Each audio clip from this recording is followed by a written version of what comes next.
Right. Hello, welcome everybody. As everybody else joins us and gets their audio and everything connected, I'm going to ask everybody to take a look at the picture that we have on here.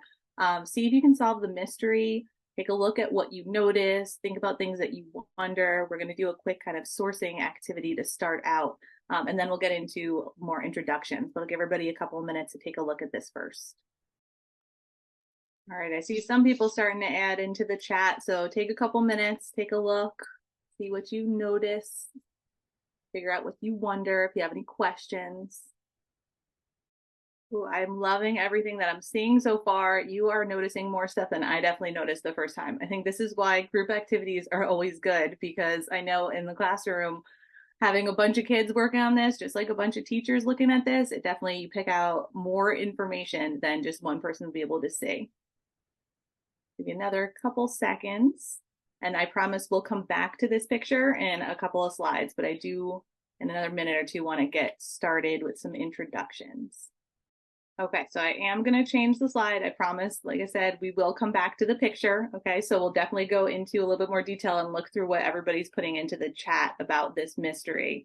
But what I do want to do is kind of go forward a little bit to explain and introduce myself. So my name is Andrea Wong. I am a teacher in Somerville High School in New Jersey, in Somerville, New Jersey. I've been teaching for about 18 years or so now, and I've been teaching world studies pretty much every single year that I have been a teacher, intermixed with some US1, US2. I also teach AP Human Geography, and this year I'm teaching US History through film course. So for this skills clinic, we are going to focus on teaching with primary sources. I'm so excited to see so many people here tonight. Thank you for taking time out of what I know is your busy schedules. Hopefully you're into the swing of things a little bit now. I know in New Jersey, we don't start until after Labor Day, so it took us a while to get into the swing of things within the school year.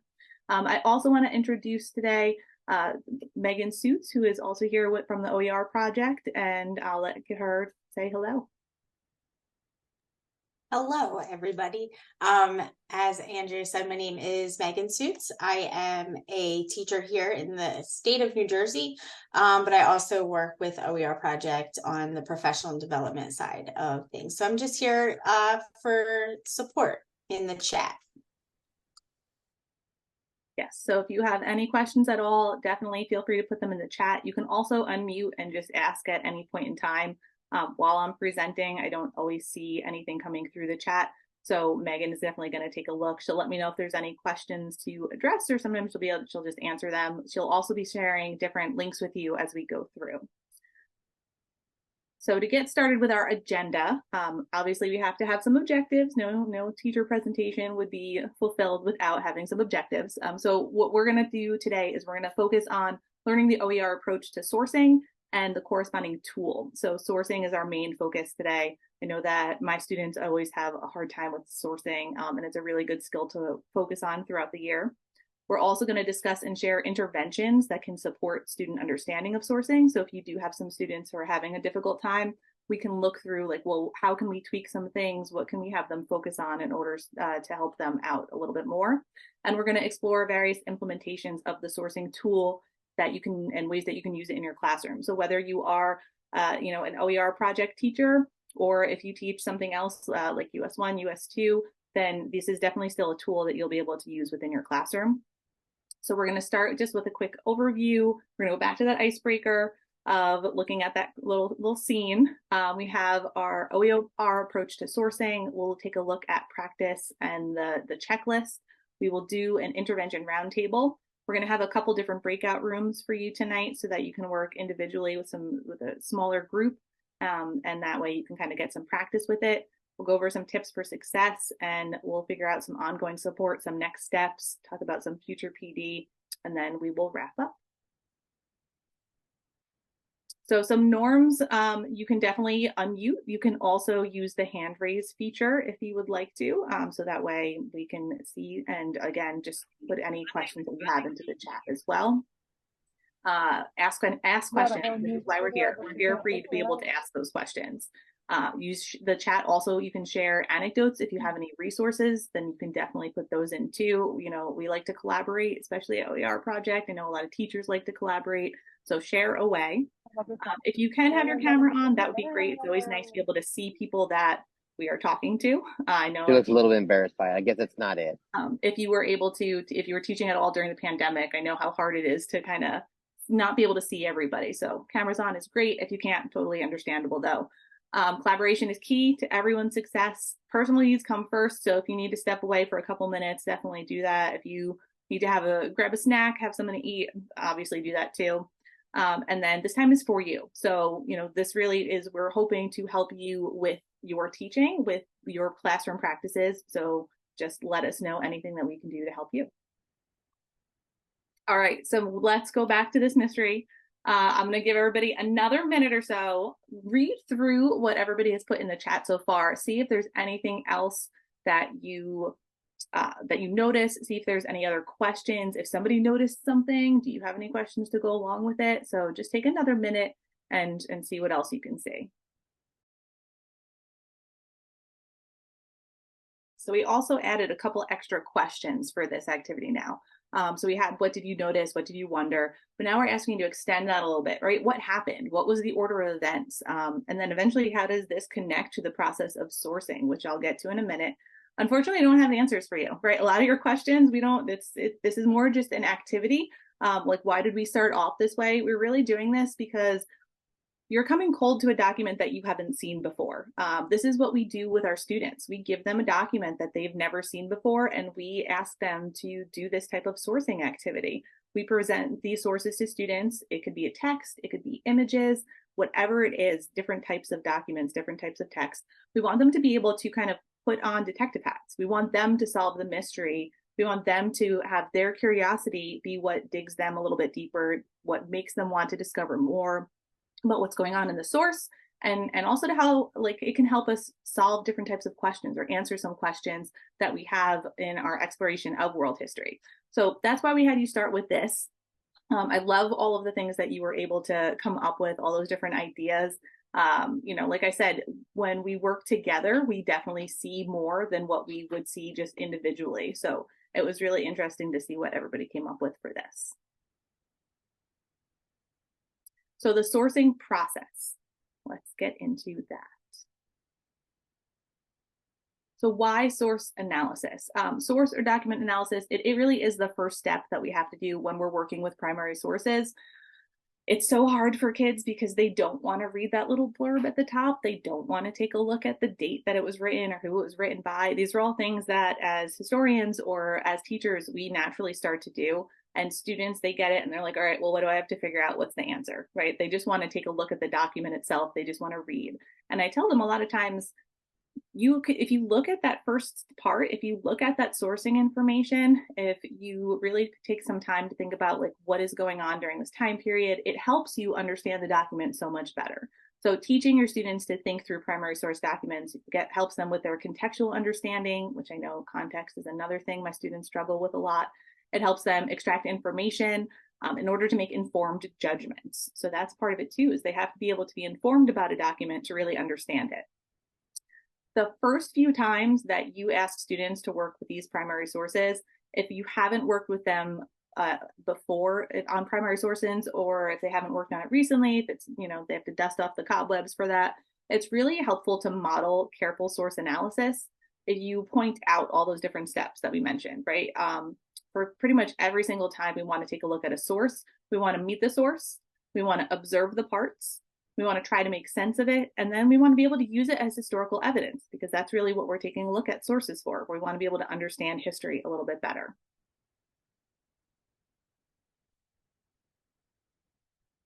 Too far. There we go. So we're going to take a look at close reading versus source analysis.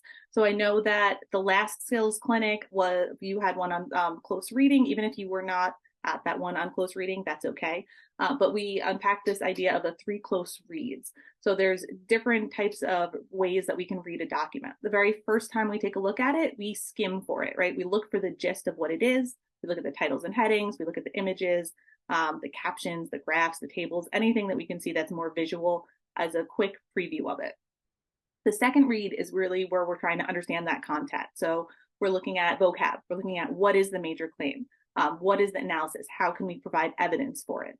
And then finally, we can go back and look at it a third time, again, kind of like another skim, but we want to think about it conceptually. So we want to support, we want to extend, we want to challenge. So we have a couple questions here for you that if you could just either unmute or if you could add anything into the chat. Think about this, like how when we are looking at this type of idea of skimming, of understanding, of thinking conceptually, how will it look different if we're prioritizing sourcing? How might it look similar? So what types of things do you think that students will do if they are using this close reading, but they're also supposed to be sourcing? And then how do you frame sourcing for your students? What are your expectations for students in the classroom? Do you actually, frame sourcing, or is this something that's totally new to you?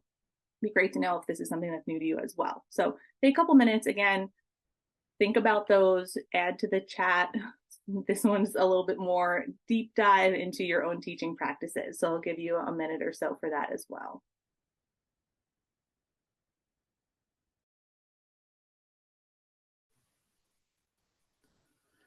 Is sourcing basically where the primary source is from? Yeah, that's a part of it. We're going to share the tool with you also. So not necessarily just where it's from, but thinking about like when is it from? What else is going on in history during that time? Where this event is happening or where the source is from, is that going to impact something that's in another place? So there's a lot of different questions, and we have a sourcing tool that we'll share with you. So, is this something that people have done before in the classroom? Do you just kind of skim over it? Because we're going to really do it more of a deep dive into it. I know that before I did OER, I didn't spend as much time on sourcing, and now I see how impactful it's been for helping students understand documents.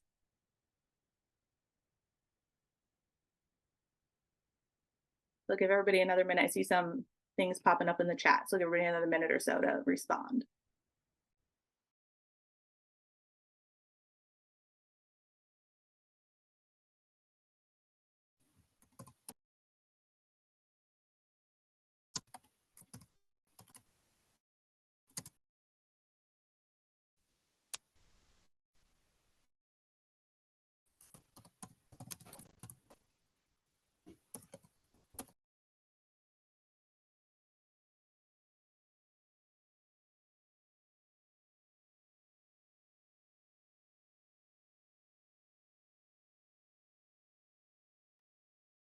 Okay, so it's really interesting to see how everybody has some similar ideas in terms of sourcing, and also a little bit different, right? I like that idea of looking at captions to see where things are written. I definitely know that the hippo form, we're gonna see the happy form that we're gonna use with OER. I like that everybody is saying like, yes, completing sourcing in the classroom is also important. And I know that Library of Congress document too. So this is kind of what we're going to look at, is a similar type of style of doing it, but something that students can get used to using this happy form as well. All right, so let's take a look at this happy process. So this is what I mean by happy. We have a couple different parts to it. The first part is really that first read. So when we're talking about those 3 close reads, we have that summarizing idea.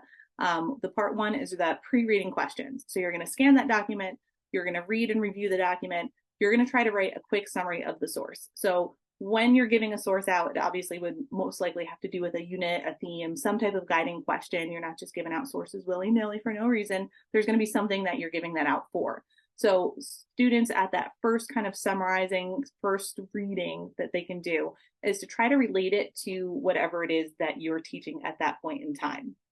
So that's just that 3 close read strategy. That's that first read. They get a sense of the text. They want to get a sense of all that information that's being shared. And then they're redirected again to the text to try to figure out a little bit more. So we have that H part is historical context. So basically, like, can you place the source into a historical narrative or into a timeline? First time I did this, I gave the entire happy tool to my students, and I had kids just being like, no, I cannot do this. And they're like, that was their answer. There was like, no, I cannot figure out what historical narrative or timeline to put this into. So that goes back to that idea of modeling, where I learned I should have modeled it for them first. I should have taken a source, I should have walked them through it. I should have been like, okay, well, I'm thinking about what we're learning, and so I can place it into this type of historical context. So that was a little bit of a learning curve for me.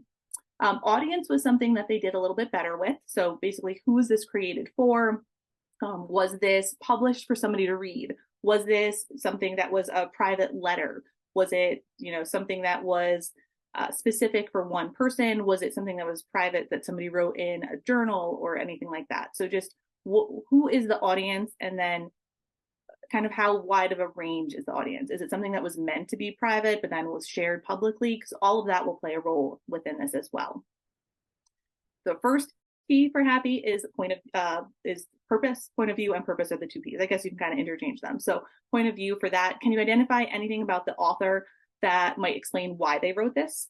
So a lot of times kids will think of the audience and they'll think of the point of view, and they'll kind of think of it in terms of the same idea, but that's where we have to separate them out. So they'll understand that idea of like, why are they writing this? But they kind of think, well, they're writing this because they want to send it to this person, or they want it to be in this newspaper. So it really kind of makes them think a little bit more specifically about that. And then purpose, what was the reason for production of the source at the time? Again, some of these seem similar to students, so being able to really kind of pinpoint those differences, modeling is a key aspect of that. So that's that part two, right? Just like the 3 close reads, that's that part two of it, the half part. And then the why also goes along with the question of why. So the last part of the process is really for students to be directed to like respond to the prompts. It's meant for them to really discern a main idea, to try to summarize conclusions about the text. It brings it a little bit further. So what was happening at the time in history it was created? What is the message? Then that gives them the opportunity to actually list evidence from the document or use their knowledge about the document that helped them understand their conclusion, led them to their conclusion. And then finally, what other documents or evidence can they use to help them understand the event or topic? So again, questions for you, if you could just pop into the chat and just let us know what historical thinking skills are being used during the happy process, right? What do you see that's there? What other types of skills can be brought in? What instructional methods do you use that are like happy? I know we saw some people talk about HIPPO and some of those, the Library of Congress. And then using this method, how can you extend student thinking about a primary or secondary sources after part 3? So take a couple minutes, think about it. Think about a source that maybe you just recently used, see how this might fit in.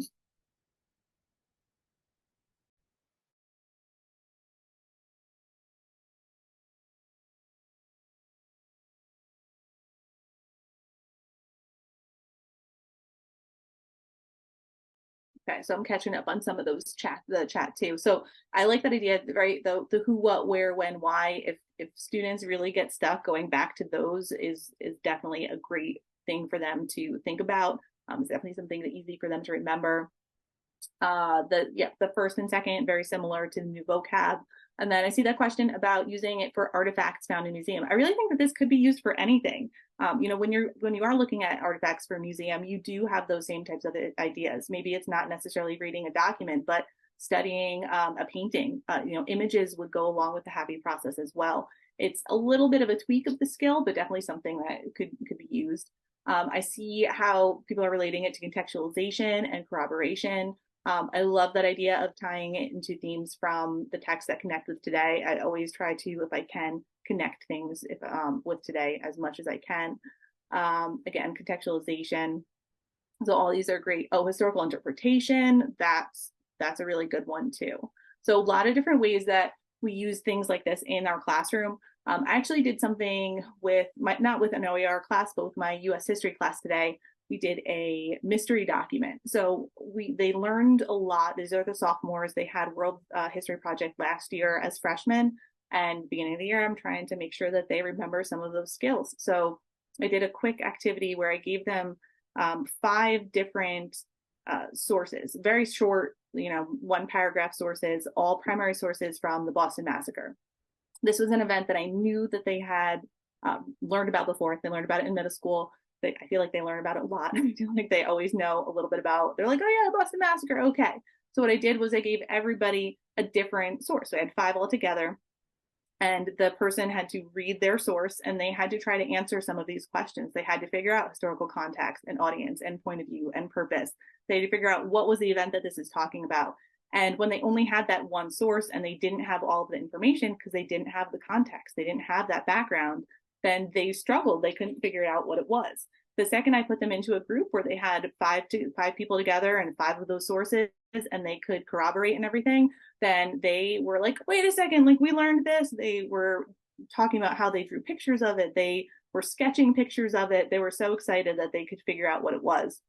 And so I related that to, having dangers of a single story. If you've done that activity or watched that talk, that they couldn't figure out what the event was with just one. But once they got more stories together, they were able to figure it out. We talked about the idea of contextualization. Without that context, without all of that sourcing information, they had a very difficult time. But once they were able to add more pieces to the puzzle, then they were able to do it. So that's kind of how I relate it to this as well. Okay, so a little bit about approach to sourcing. Let me just double check. Okay. Oh, I like that somebody else does the Boston Massacre. I'm just again checking out the chat and seeing what I'm missing. All right, so this is what the sourcing tool actually looks like. I know that it's a little small, a little hard to see, but you can see that we have that historical context. So you have a couple of guiding questions for students. It's not just what is the historical context. It gives them that ability to read through some questions and to really think about it. And then we have that audience, we have that purpose, we have that point of view, we have that why. And I like at the end that they add that idea of importance, because that really is the reason why. Why are we doing this? What is important about these activities?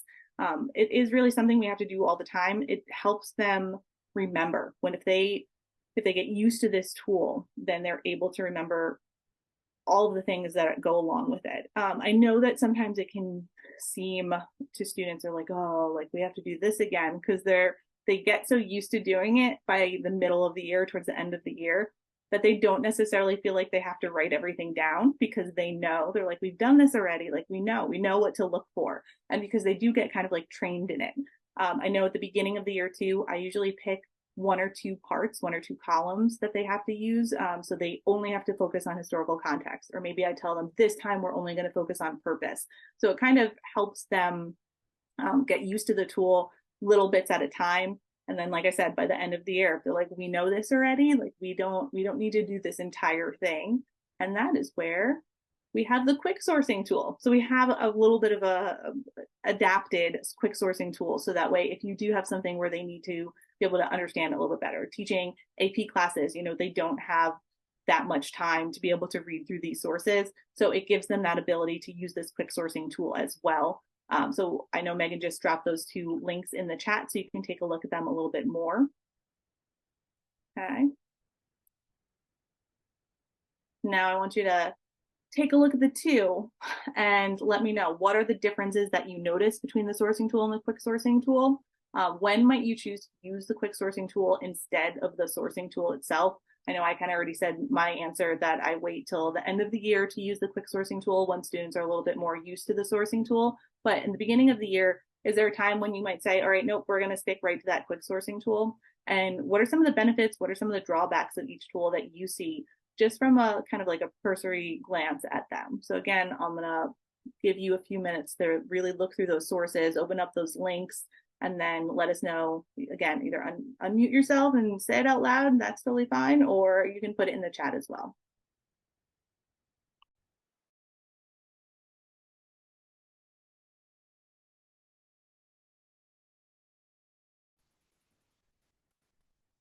I feel like the quick source tool might be more effective with the first read. Yeah, that's a great point, right? The quick source tool, you can definitely use that with the first read, so that way it's a little bit faster. It's not as overwhelming when students take a look at it. That's a great point. The sourcing collection. So in a couple minutes, I see the question about the sourcing collection on the quick sourcing tool, the purpose and everything like that. I'm going to hold off on that one for right now. What I want to do first is we are going to, in a couple minutes, get into breakout sessions, so that way you can take a little bit of a better look at the sourcing tools, and you can actually do some practice with it. And then we'll get back into that idea of the collections. Oh, and then I see somebody else saying the quick sourcing tools as described, right? So get used to one mode of thinking and then give them all of it. Okay, so I'm seeing lots of great questions. I am going to, I think, move ahead to start with the breakout session. I promise we will come back to all your questions once everybody gets a chance to really kind of take a look at it and do a little bit of practice with it. And so that's where we're going to get to next. So what we're going to do is we're going to get into breakout rooms. You are going to review a text, and then you are going to select a tool. So you're going to be able to use that sourcing or the quick sourcing. So that gives you a chance to really decide which one do you want to use for this. Collaborate with your group, complete the sourcing with the happy strategy, whether you use sourcing or quick sourcing. And then think about, why did you choose it? Which tool did you choose, why, and how does that happy strategy support students in that sourcing project or process? So once we get back into a little bit more practice with it, I'll come back with some of those questions because I love those questions. I just want to make sure everybody has a chance to look at the sourcing tool a little bit more before we get into them. So I think Megan is going to create those breakout rooms for everybody.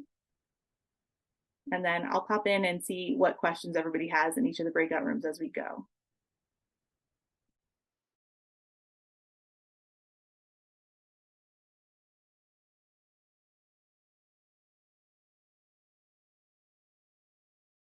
And time frame, we're going to give you about like 7 minutes to review the activity, to fill out the tool. You can work together, you can collaborate on one tool. And once we do get back into the main room, we would love to have somebody share out a little bit from your group to let us know how things work. We figured out a fun way to do it is your spokesperson is going to be the person that lives the closest to the school that they work in. So if you live really close to your school, you can figure that out once you get into your breakout rooms.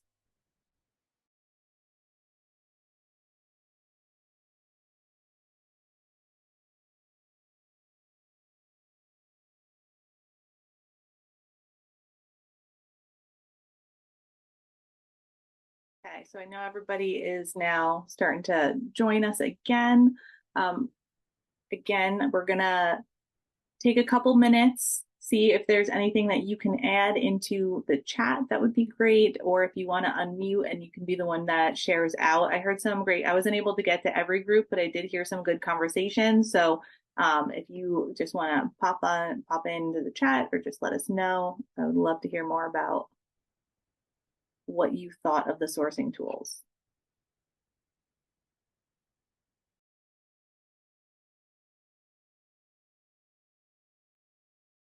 Sorry, getting click happy over here. Trying to find the chat. All right, so let's see. Oh, I guess there are some difficulties in the rooms. Well, we are going to get into another breakout room in a couple minutes, so I am hoping that whatever technical difficulties wind up working their way out. You can always definitely use the chat feature if you're having a hard time hearing anybody in your breakout room.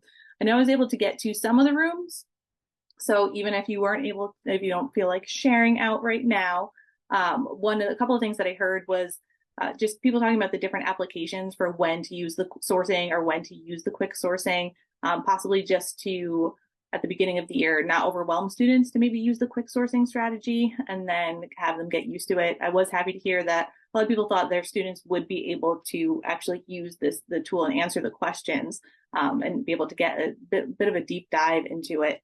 It seemed like, based on the conversations I heard, a lot of people used the full sourcing tool instead of the quick sourcing tool.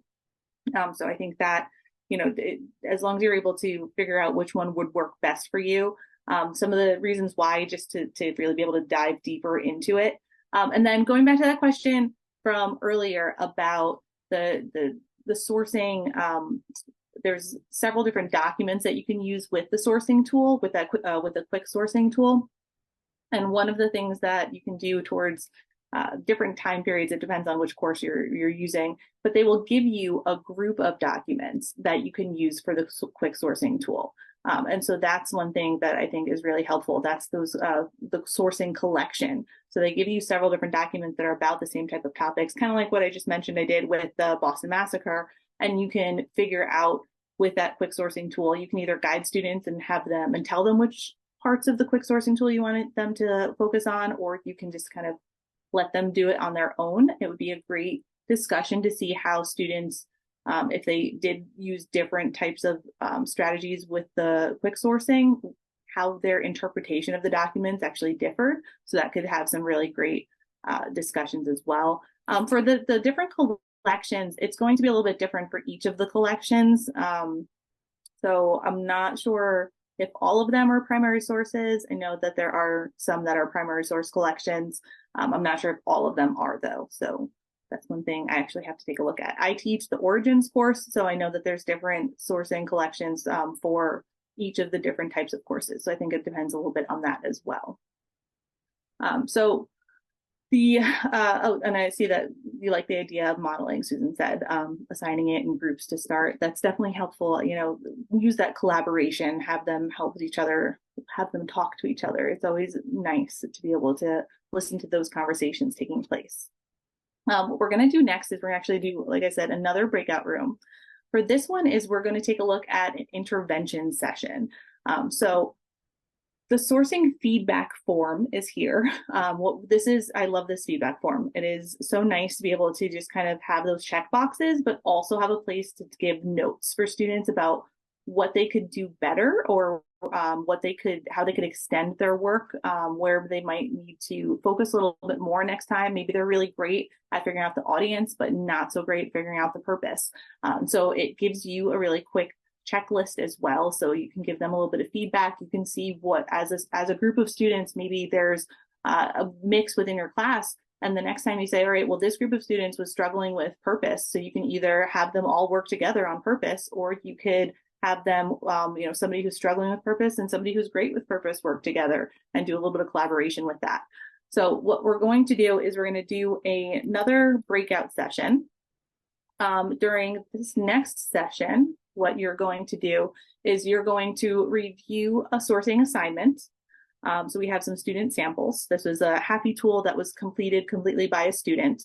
I want you to think about how would you adjust, modify, intervene, support all these different types of unique learners that you have in your room in order to help them understand the source. You know, that's kind of the heart of the activity. So think about students that are currently in your classroom. Consider what type of exploration you might give them. What are some appropriate interventions to provide them as they engage with the activity? Who might need these supports? How long do you think they might need these supports for? And then again, if we could maybe have a little bit more discussion, have some spokespeople be willing to explain a little bit or share a little bit more after this breakout session, then that would be great. We're going to do the same thing. We're going to have about 7 minutes or so that will put you into these breakout rooms. We want to make sure that we have time for discussion and also a couple other things towards the end and question and answer sessions as well. So Megan will put you back into those breakout rooms. I shuffled the breakout rooms a little bit. And I'm posting both of the student samples for you guys to look at. Okay, so yeah, so make sure you click on and open those as well.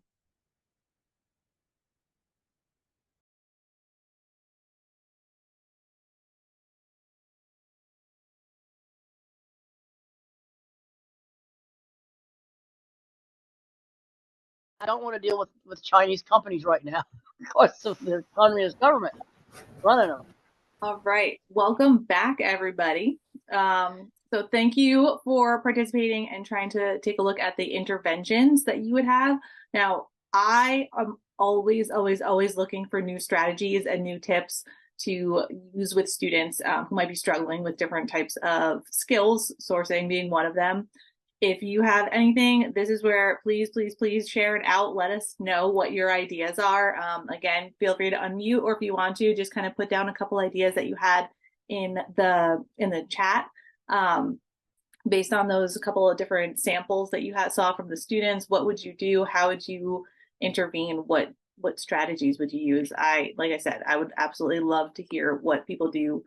Sometimes I don't even realize things that like, you know, my co-teachers might be doing, teachers in my department, and then all of a sudden I hear the idea, I'm like, why haven't I been doing this for so long? Like, this is such a great strategy, this is such a great tip. So please share them. I'll give you a minute to kind of type into the chat and let us know.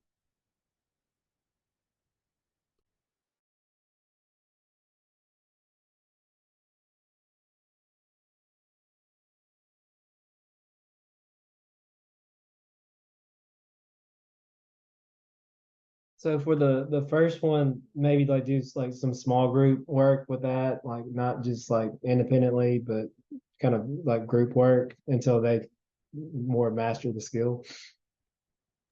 I like that. Yeah, anytime I can use group work.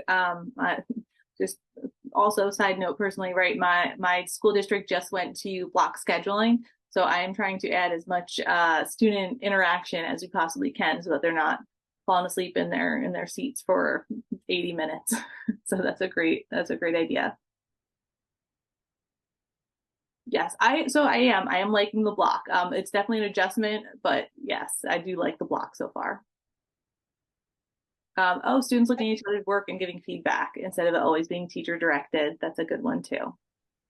I mean, what I like to do to start when I introduce something like this is doing it as a large group, where I'm modeling a little bit, like you said, this is what I would do, or what do you notice? It's sort of that sort of initial foray into, here's the thing. Again, I'm using art this year a lot more than I normally do. So I do like sort of doing something. I mean, I have a small class. I think that's easy for me, but mine is just as well as doing small groups. I have like 8 kids in my history class. I work for a small school, so I understand that. So small group in a way, but it's But and still then sort of having them digest it. They keep reflective journals, so that's a good idea. I like that idea too. See, I'm always learning something new. And as you were saying that, it also made me think about the idea of maybe modeling something that I haven't even seen before. So maybe, pulling it up, because for students, it's always something that's brand new. For me, I kind of can talk them through my train of thought. But if I really pull something up, pull up an image, pull up something from like a newspaper, something that's currently going on, and say like, all right, let's see something that I've never done before, and you can hear my thought process as I go through to model it. So that would also be something that would be great too. So some of the other mentions in the chat: modeling group work, preparing scaffolding questions to help draw out the answers. That's a great one too. Having students selected quotes, so giving them selected quotes from the source so that they could use those. That would be really helpful as well. It is helpful that it breaks down so students can synthesize what they're reading. And I'll see a lot about scaffolding. So trying to come up with ways to have students answer those questions that maybe they couldn't answer before, the ones that seem to be a little bit more difficult, and sharing feedback from ahead of time as a list of success criteria. That's a great idea too. Definitely a lot of modeling I'm seeing in here in some of these answers. So that's good. Hopefully it was helpful to be able to have that discussion and see what some student samples actually look like. So that way, when you're getting some information from your students, when you're getting those ideas, like that, you have those examples, you understand what other students are looking at and kind of doing as well. So that's our share out. And now just some kind of tips for success. So as you move forward with this, a couple of ideas, and that's a lot of stuff that you've already mentioned because you're all just expert teachers and amazing. But some real world connections are a must when teaching sourcing. So any way that you can, or anytime that you can connect it to something that's happening, that's just a great way to go. Name the elephant in the room. Explain to them that a lot of people they struggle with sourcing. Sourcing can be a difficult thing for people to grasp. And there are some parts of sourcing that some will struggle with more than others. So just kind of understanding that people will struggle and that it's okay to struggle is, I think, sometimes half the battle to get students to participate, knowing that it's okay if they're having trouble with it. Success in sourcing is a marathon, not a sprint. So I mentioned this earlier, but try chunking the focus areas of happy, like have them say, all right, well, today we're going to focus on audience, or today we're going to focus on point of view. That would be a good part of it also. Use that sourcing checklist, couple it with clear feedback. So it's that feedback form. It's not just, hey, let me check these boxes off, but give students some clear feedback on ways that they could maybe extend their responses, or things that if they get a little bit off track, say like, okay, well, remember, you can always think about this, think about what we've talked about in class already, think about this topic, these main ideas, but giving them that feedback so they can kind of understand it instead of just having them see like, oh, I didn't do so great. Giving them that actual feedback is helpful. And then regular practice is definitely key to helping students move from novice to pros at sourcing. I mentioned my students in the beginning of the year last year, they're like, oh man, why do we have to do sourcing so many times? But then they got used to it, and then they were pros. They are so much better at it. I'm seeing that now this year with the sophomores that I had last year. We're starting further ahead. They're able to get some of those ideas as they move through. So those are definitely some things that are definitely, really helpful for them. If you could add anything, I'm gonna ask you one last main question for today. If you could add any other tips or tricks, what else would you add? If you could put like one more sentence, one more thing to share with colleagues, if you're going back to, share this with some of the people that you work with, what's one more thing that you would love to see added to this list of tips and tricks? So just like another minute or so to think about that, and just kind of plop your sentence into the chat.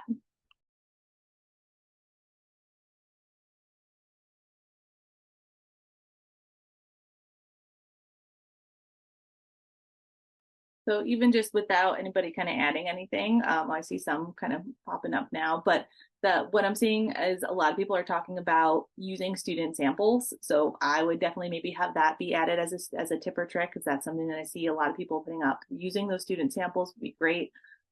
Connecting this to relevance, connecting it to the sources together into a unit that addresses a key issue. Yes, that idea. Imperialism, racism, colonialism, democracy, that's helpful. You can definitely have all those different sources, kind of like putting it together, see those different perspectives. Always want to make sure we have lots of perspectives. Or two different opposing sources, that is good too. You can give students each a different source and have them complete the happy tool and then kind of share out like a mini jigsaw. That would be awesome as well. Okay, so just some next steps. We have in focus and sourcing. So we would love to have you keep this conversation going in our in focus community forum. So if you share your thoughts on like what does sourcing actually look like in your classroom. If you haven't tried it, it seems like a lot of people have tried it, but maybe not necessarily this specific quick sourcing tool or the quick sourcing tool. So what questions do you have if you do want to use the quick sourcing tool, if you do want to use the full sourcing tool, as you start to look at it and maybe try to figure out a way to implement it in your classroom. We would love to help out and answer any questions and share our experiences. What other activities that you could use it for in the OER project or in other classes as well. I know that there's some people who teach, US1, US2, different classes here as well. And then if you have any questions on how to support a learner, post those in the forum. There's always people who are going to be answering. I will be reading through and answering some of this as well. So I know that, this in focus would be helpful. It's kind of an ongoing discussion for a while. So definitely add those questions to it. And then the other thing that I would love for you to do is explore the OER Project online teacher community. So this was something where I would call myself a lurker for a while. I always pop into the community and just read through people's chats and read through what people are posting and steal some ideas, because all teachers steal. That's what I've learned. That was my key lesson from college classes about teaching, is that everybody who teaches steals at some point with the different ideas. But I started to post and I started to be able to really get a little bit better, I feel like, at my craft of teaching. So we would love to have you connect with other teachers, ask for support, share your ideas, find inspiration, find those resources. Even if you start out at a lurker and then you decide that you want to start posting, that would be great to see. If you have questions as you consider teaching the OER project course, you can get them answered. You can just search through some of the posts and find some of the information that you might be looking for. There's definitely a new to OER project forum where it's all teachers who are just starting out with OER project. And there's really no additional login needed. So your OER project account is your key to everything, which is great. I've just found the community to be so helpful.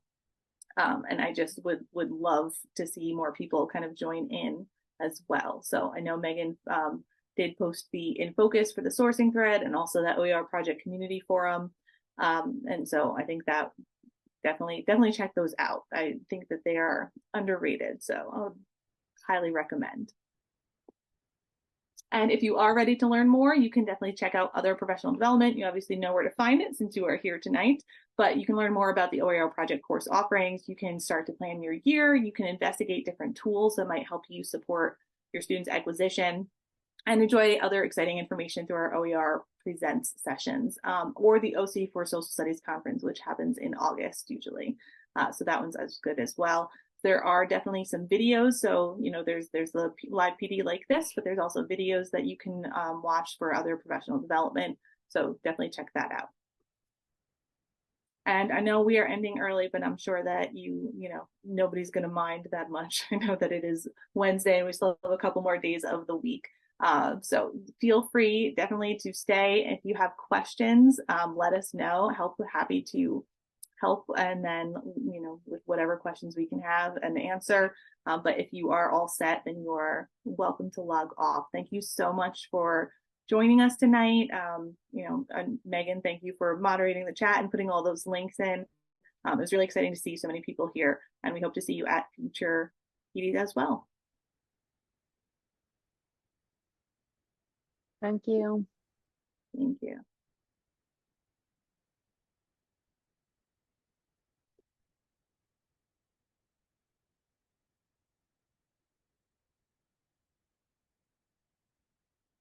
And then Megan, you might be the person to ask about the certificates. I'm not quite sure about that. There we go. Thank you. Yeah, we just email the event at oerproject.com and you'll be sent documentation.